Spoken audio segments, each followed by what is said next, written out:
Vamos hoje iniciar com a apostila do segundo trimestre, também na disciplina de Ciências. Neste bimestre, trabalharemos o terceiro e o quarto capítulo. Começando pelo terceiro, comer e respirar. Cada um tem o seu jeito. Voa gaivota, nada peixe, corre caranguejo. Os animais estão sempre à procura de alimento no ar, na água ou na terra. É claro que cada um faz isso à sua maneira. A gaivota, por exemplo, não corre, não come, não respira, nem se locomove do mesmo jeito que um peixe ou um caranguejo. Mas todos eles, assim como as plantas, precisam de energia para se manterem vivos. Vamos dar início ao nosso contexto observando os animais mostrados neste ambiente. Todos eles alimentam da mesma coisa? Descreva os diferentes modos de alimentação representados. Só é bom lembrar que há animais que se alimentam de algas ou plantas e animais que se alimentam de outros animais. 2. Quais seres vivos neste ambiente respiram? Cite 2 exemplos de seres vivos que respiram de modo bem diferentes um do outro. É importante lembrar que além dos animais, as plantas também respiram, assim como as algas. E que os seres vivos respiram de modo bem diferente um do outro. Alguns respiram através do pulmão e outros através das brânquias. 3. Você consegue identificar algum animal que se alimente de um ser vivo e ao mesmo tempo sirva de alimento para outro? Qual seria? O peixe é um animal. Ele se alimenta da alga e ao mesmo tempo ele serve de alimento para tubarões e gaivotas. Nesta aula, vamos relembrar o processo de fotossíntese. Lembrando que um elemento importantíssimo para que isso ocorra é a luz do sol, pois é a fonte de energia que permite às plantas realizarem a fotossíntese. Então, fotossíntese. As plantas têm um pigmento verde, a clorofila, capaz de capturar parte da energia que sentimos como calor, contida na luz do sol. Depois de captar essa energia, a clorofila ela transfere parte dele para processos que ocorrem principalmente nas folhas e que produzem alimentos a partir do gás carbônico e da água. A luz do sol é fácil de obter, pois ela está em todos os lados. Mas como a água e o gás carbônico chegam às folhas? As folhas, elas possuem aberturas microscópicas chamadas de estômatos, que permite a entrada e saída do ar. Já a água, ela é absorvida geralmente através do solo, pelas raízes, e é levada para as folhas, frutos e as flores, por tubos presentes no interior do seu caule. Então, o alimento que as plantas produzem por meio da fotossíntese é um tipo de açúcar que pode ser distribuído para todas as suas partes ou estocado em alguma delas, como na raiz. Como exemplo também da mandioca. E esse açúcar ele fornece às plantas a energia necessária para que elas realizem as suas atividades vitais. Além do alimento, a fotossíntese ela gera gás oxigênio que é liberado no ar. E o oxigênio ele é essencial para todos os seres vivos que respiram, ou seja, para a maioria da espécie.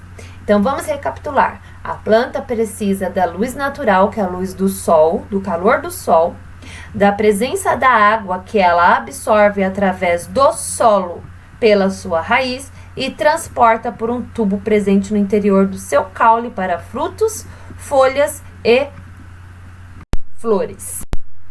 Através dessas explicações, através da leitura desse texto, realiza a atividade número 1, completando das lacunas com palavras importantes sobre o processo de fotossíntese. Então, vale ressaltar que para o processo de fotossíntese ser eficaz, é necessário um elemento natural, que é a luz do sol. Pensando nisso, vamos ler os seguintes registros para analisarmos a seguinte questão. Em média, há mais seres fotossintetizantes próximo à superfície da água do que a 50 metros de profundidade. A concentração de gás carbônico é praticamente a mesma nos primeiros 90 metros da coluna de água. Em profundidades maiores que 50 metros, a intensidade luminosa é baixíssima. Considerando as informações acima, converse com seus pais, irmãos e até mesmo colegas e responda o que parece dificultar a ocorrência desses seres fotossintetizantes nas profundidades do mar. Lembre-se, o que não chega na profundidade do mar, que é essencial para o processo de fotossíntese. As plantas também respiram. O termo respiração, ele pode se referir a dois processos distintos. Um deles é o que permite aos seres vivos absorver o gás oxigênio e liberar gás carbônico. Essas trocas gasosas podem ser realizadas por diferentes estruturas, como os pulmões, que chamam respiração pulmonar, as brânquias, respiração branquial, e a pele, que é a respiração cutânea. O outro processo, também denominado respiração, ocorre quando o gás oxigênio é usado pelas células para obtenção de energia, que é chamada de respiração celular. Mas afinal, o que é respirar? Dizemos que um ser vivo respira quando as suas células precisam de gás oxigênio para liberar energia dos alimentos. Quando enchemos nossos pulmões de ar, possibilitamos que esse gás passe para o sangue, o que o levará até as células. As plantas, assim como nós, precisam do gás oxigênio. Logo, as plantas respiram. A diferença está em como esse gás chega às suas células, às folhas e raízes, e principalmente realiza um papel similar às dos pulmões. Isto é, permite a absorção do gás oxigênio do ar. Nas folhas, o gás oxigênio entra através das aberturas microscópicas dos estômatos, por onde entra ainda o gás carbônico necessário à fotossíntese. No caso das raízes, é importante que haja espaço entre os grãos do solo para que o ar circule. Se o solo está encharcado, a água, por exemplo, as raízes podem apodrecer por não conseguir respirar. A exceção fica por conta de plantas como o mangue preto, cujas raízes têm adaptações que permitem respirar em solos alagados, como vocês podem ver na imagem da página seguinte. É importante também que vocês saibam que os pneumatóforos são raízes que emergem da água e possuem poros para a entrada de gás oxigênio atmosférico, e trata-se de uma adaptação das plantas que vivem em solos encharcados, assim como a dos mangues, tá? São chamados de pneumatóforos. Pneumatóforos. Após essas explicações, leiam a questão 1 e 2 para que vocês possam respondê-la. A número 1 pede para que vocês leiam os relatos abaixo e diga quais são verdadeiras e quais são falsas. A número 2. O Marcos não entende porque a sua planta morreu tão rápido. Ela recebia luz diariamente e o solo era mantido sempre bem encharcado. Por que você acha que essa planta morreu? Vale lembrar. Será que ela era uma planta adaptada a ter o solo encharcado? Para prosseguirmos, quero que você faça a leitura do texto A Ciência Pode Ajudar a Agricultura, para que possamos realizar as questões na página seguinte. Vou ficar aqui fazendo a minha leitura também. Aguardo vocês! Agora que vocês já entenderam a diferença entre agrônomos e a sua importância na agricultura, vamos responder as questões a seguir? 1.